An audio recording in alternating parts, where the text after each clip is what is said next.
I explored this issue in a conversation with Tompkins from the Poynter Institute for Media Studies.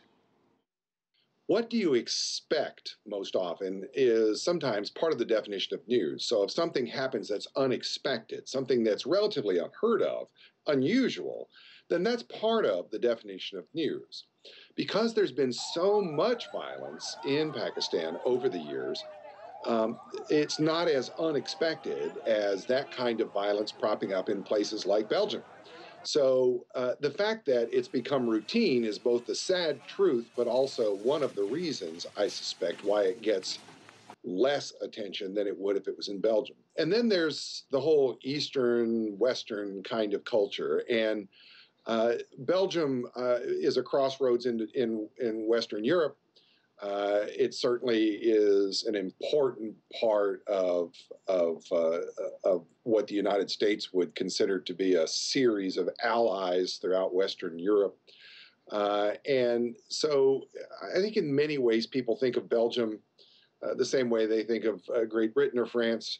Al, when you got into this business, the same as myself, there were a lot of people who went in with the ambition to give voice to the voiceless. When you think about this, clearly you and I have a voice, the people that we identify with have a voice.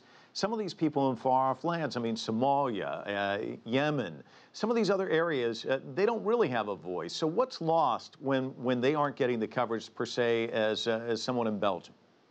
Well, one of the things that happens, especially in the United States, is that when we become isolated from the rest of the world, we stop paying attention to what's going on there.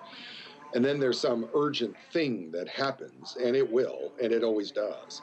It comes to us as an absolute utter surprise. We're shocked that people in some other part of the world don't just love us, and we can't imagine why they wouldn't. You know, we've talked a lot about the legacy media institutions, but we haven't talked about social media, and even Facebook's taking some heat. The Paris attacks in November, you could see all sorts of stuff online.